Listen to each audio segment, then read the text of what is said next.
Hello everyone, welcome to our presentation. Our presentation is on Johnson & Johnson company. Next.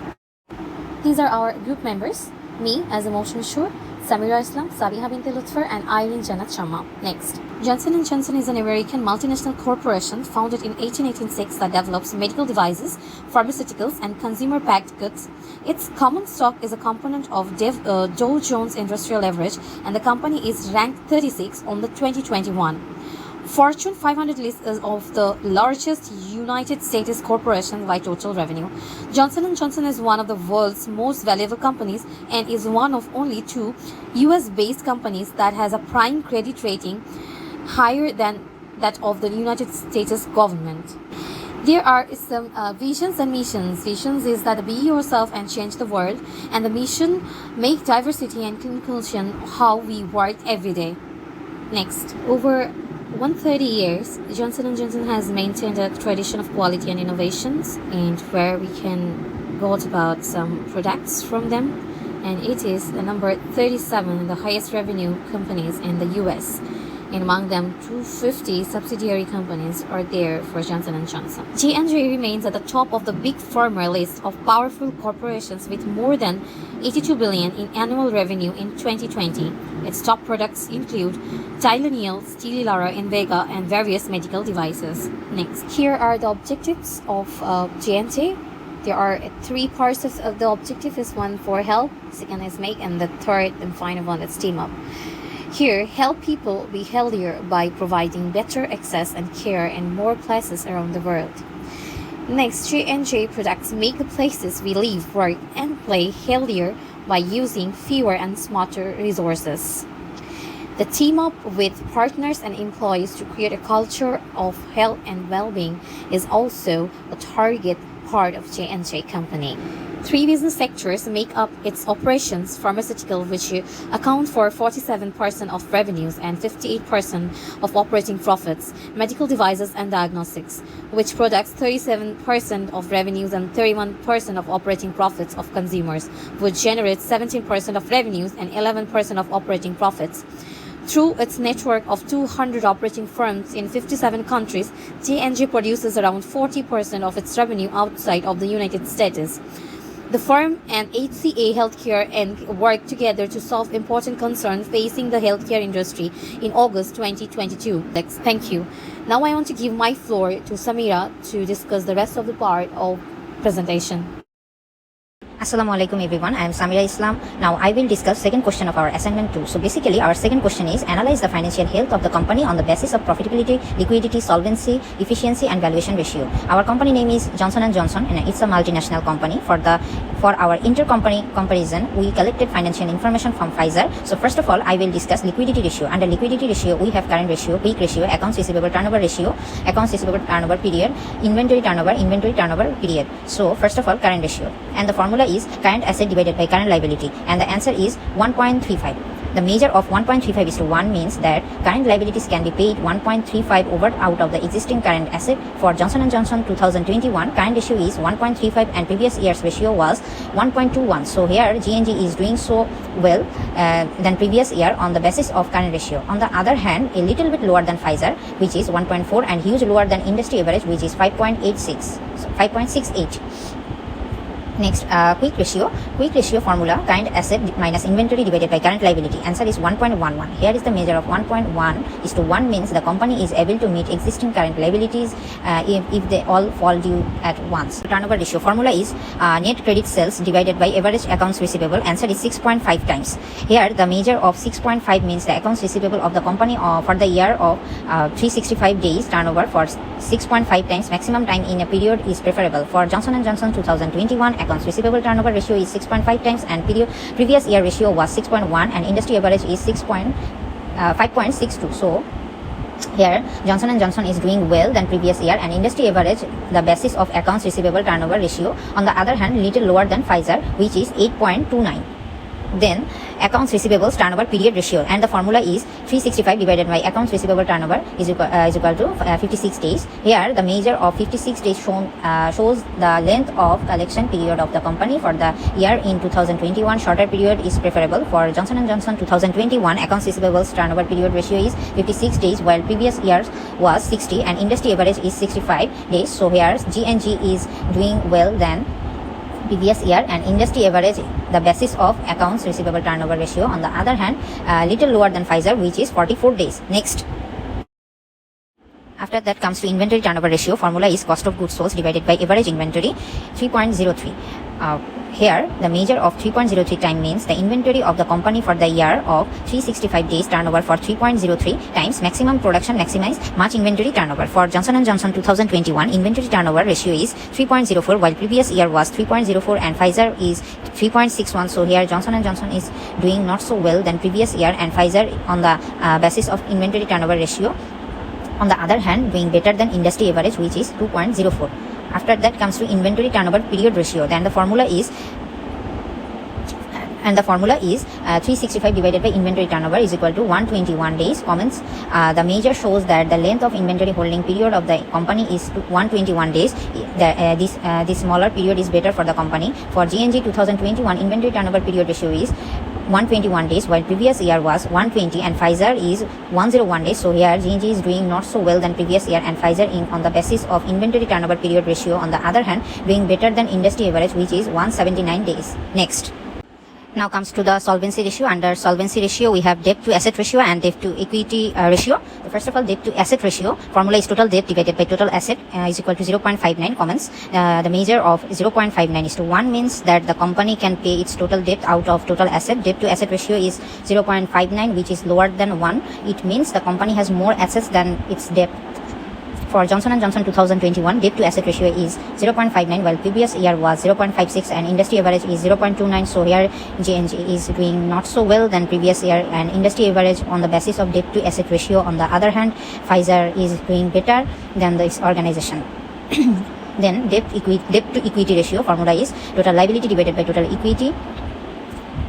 Answer is 1.46. The measure of 1.46 is to 1 means that the company cannot pay its total debt out of total equity. Debt to equity ratio is 1.46, which is higher than 1. It means the company has more liabilities than its equity. For G&G 2021, debt to equity ratio is 1.46, while previous year was 0.56. Pfizer Inc. is 1.34, and industry average is 0.27. So here G&G is doing not so good than previous year Pfizer Inc. and industry average on the basis of debt to equity ratio. Next. Now comes to profitability ratio. In profitability ratio, we have return on equity ratio, return on asset ratio. Return on equity ratio formula is net income divided by total equity multiplied by 100, and result is 30%. The measure of 30% means that the company earned 30% profit on measure of its total equity. Maximum percentage of return on equity is good because that's indicate the company is generating better profit. For G&G 2021, return on equity ratio is 30%, while previous year was 23.25%, and industry average is minus 61.6%. So here G&G is doing well than previous year, and industry average on the basis of return on equity ratio, on the other hand, being little lower than Pfizer Inc., which is 31.2%. After that, return on asset ratio. Income divided by total asset multiplied by 100, and the answer is 11.7%. The measure of 11.7% means that the company earned 11.7% profit on measure of its total asset. Maximum percentage of return on asset is good because that's indicate the company is generating better profit. For G&G 2021, return on asset ratio is 11.7%, while previous year was 8.41%, and industry average is minus 39.2%. So where G&G is doing well than previous year industry average on the basis of return on assets ratio, on the other hand, being little lower than Pfizer, which is 13.1%. Next. So now under profitability ratio, we have profit margin ratio. Formula is net income divided by revenue multiplied by 100. Answer is 22.26%. The measurement shown that the company earned 22.26% of operating profit on its revenue. Maximum percentage of profit percentage is good because that indicates the company is generating better profit. For Johnson & Johnson 2021, profit margin is 22.26, while previous year was 19.20%, and industry average is minus 93.9%. So here is G&G is doing well than previous year, Pfizer and industry average on the basis of profit margin. On the other hand, being little lower than Pfizer, which is 27%. Then gross profit margin formula is gross profit divided by revenue into multiply by 100. Answer is 68.20%. 68.20%. The measurement shows that the company earned 68.20% of gross profit on its revenue. Maximum percentage of profit percentage is good because that's indicate the company is generating better profit. For Johnson & Johnson 2021, gross profit margin is 68.20%, while previous year was 65.58%, and Pfizer is 62.1%. So here J&J is doing well than previous year, and Pfizer on the basis of gross profit margin, on the other hand, being little lower than industry average, which is 73.7%. Next. Now, efficiency ratio. Under efficiency ratio, we have asset turnover ratio and assets turnover in periods ratio. Asset turnover ratio formula is revenue divided by total asset. Answer is 0.52. The measure shows that the company had earned revenue of 0.52:1 in relation to its total asset. The measures the efficiency of the company's asset in generating revenue. The higher measurement indicates the company is efficiently generating revenue over its asset. Efficiently generating revenue over its asset. For J&J 2021, asset turnover ratio is 0.52, while previous year was 0.47. Pfizer is 0.48 and industry average is 0.13. So here J&J is doing well, and the previous year Pfizer in an industry average on the basis of the asset turnover ratio. After that, asset turnover in period ratio formula is 365 divided by asset turnover ratio. Answer is 695 days. The measure shows that how long the company needs to generate revenue in ratio in relation to its total asset. Shorter period is more preferable. For Johnson & Johnson 2021, asset turnover in period is 695 days, while previous year was 776. Pfizer is 774, and industry average is 2,724. So here J&J is doing well than previous year. Pfizer and industry average on the basis of asset turnover in periods. Next. Now come to valuation ratio. Under valuation ratio, we have dividend payout ratio. Formula is dividend per share divided by EPS. Answer is 0.54. The measure that total amount of dividend paid out of profit to shareholder for the year in relation to the net income of the company. Shareholders expect higher return from higher investment to the company. When company goes well, it can pay higher dividend to shareholders. For Johnson & Johnson 2021, dividend payout ratio is 0.54, while Pfizer is 0.40 and industry average is 0.29. So here Johnson & Johnson is doing well. Then on the other basis of dividend payout ratio, on the other hand, doing lower than previous year, which was 0.72. Last but not the least, earning per share formula is net income divided by total number of common share. Answer is 7.81. It measures the company's ability to earn profit on per its ordinary stock. Maximum EPS is better market value per share on the company. For Johnson & Johnson 2021, earning per share is 7.81, while previous year was 5.51. So here Johnson & Johnson is doing well than previous year. Pfizer on the basis of earning per share, on the other hand, being lower than Pfizer, which was 8.24. That is all from my side. Now next part will continue my another group member. Thank you so much. Thank you, Sharmin Apu. Assalamu alaikum, sir. I'm Sabiha Bintu Lutfar. Now I will talk about indicative future of Johnson & Johnson. Next decade will transform healthcare more than past century, said CEO of Johnson & Johnson, Joaquin Duoda. He said, the next decade will see more healthcare transformation than occurred during the past century. He said CNBC's Health written that there will be more innovation in healthcare over the next 10 years than the past century. Johnson & Johnson is spinning off its consumer health business from its biotech and meditech technology and forming two companies. The medtech business grew 16% in 2021 even as COVID limited procedures and advancement in surgery. For the consumer health company, it is going to be an opportunity to deepen the relationship with consumers, to attract new investors, to inspire employees, and to be able to have fit-for-purpose model with their own capital allocation priorities. The new Johnson & Johnson is going to be an opportunity to be more focused and competitive and deliver increased growth. In 2021, the company invested more than $2 billion in innovation, an increase of 23% in the middle of the pandemic. Research and development of the drug side is accelerating as well as, he said, with the pipeline 15 new medicine to be filled before 2025. All of them are providing significant improvement in the standard of care, and at the same time all of them with more than $1 billion potential, as they have some goals like goal 1, be prepared to respond quickly to a pandemic through the development of preventive viral vaccines. Pandemics are not new for Johnson & Johnson. The company has been fighting global outbreaks for more than a century. So COVID-19 hit, the company was able to quickly leverage the scientific expertise and parenting power to meet the moment. Now it's stepping up its game even further. With the threat of pandemics remaining high, the company is harnessing the lessons learned and capabilities built, the partnership developed through its work, and Johnson & Johnson, they are preparing COVID-19 vaccine to the future pandemic. Especially by 2025, the company is looking to improve its ability to respond to a health security threat within 12 to 18 months. That involves developing key partnership with others in the global innovation community and strengthening existing ones. All the name of developing next generation solution, prevent and high pandemics. Goal 2. Develop new treatments to address global health priorities. Until COVID-19 hit, TB claimed more lives each year than any other infection diseases, despite being both preventable and treatable. The problem is, it is difficult to diagnose, and many of the current crop of medicines have low cure rate and can lead to side effects. For nearly 20 years, Johnson & Johnson has been working to change this situation, both in its laboratories in the countries. That's all from my side. Now I will invite my next fellow, Irene Apu. Thank you. Thank you, Sabiha. Assalamu alaikum. This is Irene Janat Sharma. Here I would like to talk about the indicative feature of the Johnson & Johnson where they should more focus in terms of their proposed investment. Here I go.